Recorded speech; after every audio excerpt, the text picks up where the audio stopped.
All right. Listen, this is kind of the video no one wants to watch because if you ask 100 real estate agents, why'd you get licensed in real estate? 100 are going to tell you to have freedom of life, to have the autonomy to do what I want, to make some money and still travel.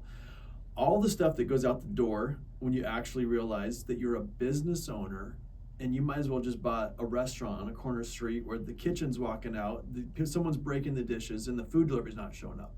Like those same kind of problems that a restaurant owner are what a real estate agent endures. The problem is we actually never set ourselves up. We don't actually have an office to go away. We don't keep a good QuickBooks.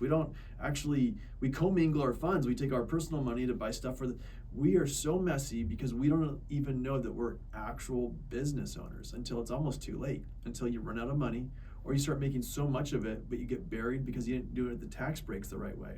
So 90% of agents flame out of this industry. Only two things do it. You run out of money or you run into legal problems, both of which are incurred because we're not actually treating ourselves like a business.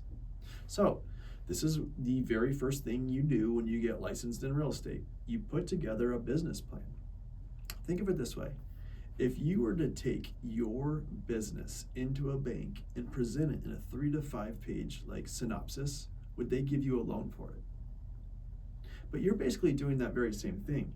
You've spent a couple $1,000s to get licensed. You just hung your license at a very new brokerage. You paid a bunch of money for signs. So your total in this thing like $2,000, $2,500. And it's every month you're only going further and further in the red.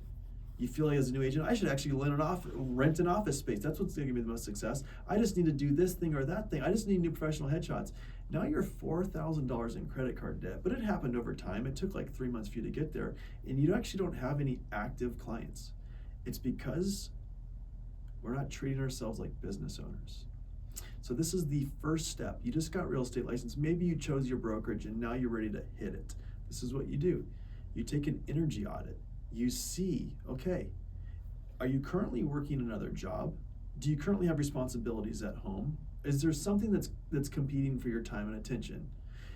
You figure out the amount of hours you can actually dedicate to this real estate business. Can you do 10 a week? Can you do 20? Can you do 30? Can you do 40? Don't get complicated. Don't say I can do 17, and it's not about trying to figure out the most hours you can do. Be realistic with yourself. If you're working a full-time job and you have kids at home, doesn't matter which sex you are, there's responsibilities that come in to help and take care of those kids. It's not all on the mom or all on the dad. And so if you're working full-time and you have kids at home, it would be very hard for you to dedicate more than 10 solid hours a week in real estate.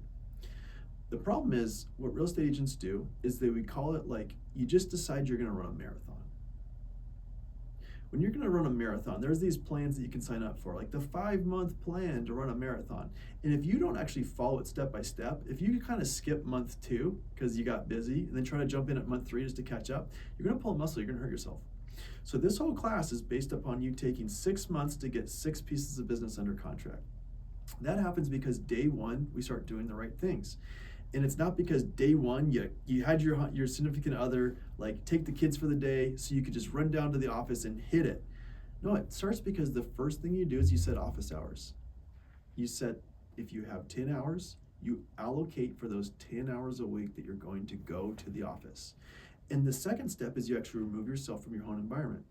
Now, I can really appreciate and I support all the different cloud-based brokerages that are out there that have made selling real estate from home all the more convenient. I'm a part of a cloud-based brokerage. But the fact of the matter is, as a new agent, if you don't remove yourself geographically from the environment you're in, on a set schedule, on the same days every week, things are just gonna get pushed out of the way. You might say, okay, you've time blocked 11 to 1 p.m. Tuesdays and Thursdays to do this one business thing. But if it's 11 a.m. and the delivery driver shows up, you're gonna go deal with that. If it's 11:30 a.m. and the dishwasher dings, you're gonna go put those away. We haven't yet become professional. Professionals don't have dishwashers and delivery drivers to deal with. They go to a professional environment. So we set our hours. Is it Tuesday, Wednesday, Thursday, 3 hours apiece? You set your hours, and then when you go to work, you actually know what you should be doing. Why? Because if you don't take care of your schedule's gonna take care of you.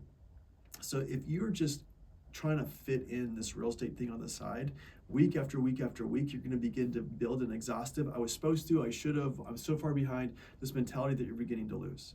But if we start week one with, okay, Tuesdays and Thursdays, I have 5 hours from 1 to 6 p.m. on Tuesdays and 5 hours from 1 to 6 p.m. on Thursdays. What am I going to do with that time? Oh.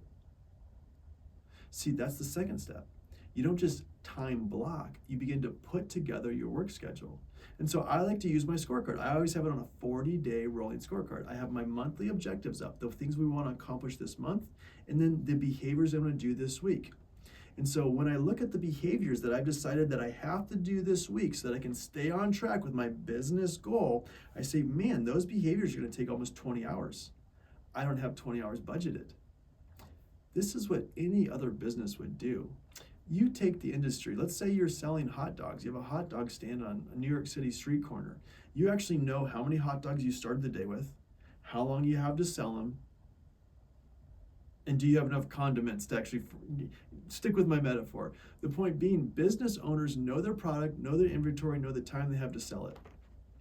Your product you're selling right now is you. You're getting people to agree to hire you. We don't actually sell a widget, we sell a knowledge. And so the first product you're selling is confidence that you're the person to help them with the job. So that is what I would spend the significant amount of my time for those first 2 days doing.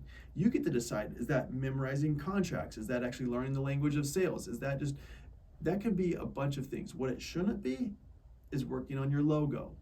Those are the kind of things that get fit in after hours, because that's the fun stuff. You want to lay in bed at night at 11 p.m. and start working about your new logo. I had an avatar. I had myself all blown up, and it was fun. But the kind of things that are fun, the kind of things that you want to do, are the things that can become such a big distraction and take you out of running a business. So what do you do first? You pick your time. You set that aside. What do you do second? You schedule what's going to happen during that time. And then third, what do? You try to execute on it. And you see what went wrong and what went right. You say that I actually scheduled from 1 to 5, but this is actually what got in the way. And so you don't just throw the baby out with the bathwater. Next week, you actually make that better. You be a better fiduciary of your time over time, time over time, time over time.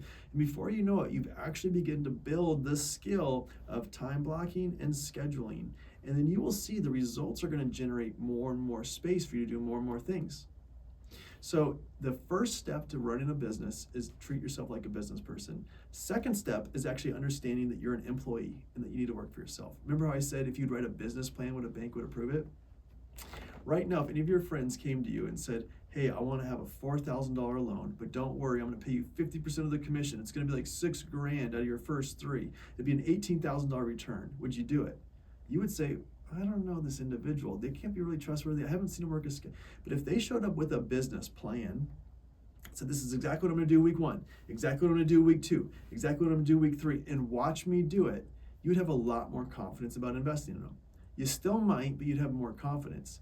And then if they actually said what they're going to do week 1 and they did it, said what they're going to do week 2 and they did it, said what they're going to do week 3, scheduled it, and then they did it, by week 4, I would say, shoot, that's a pretty good bet.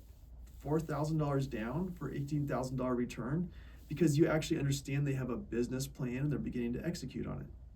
So 1, schedule your business plan.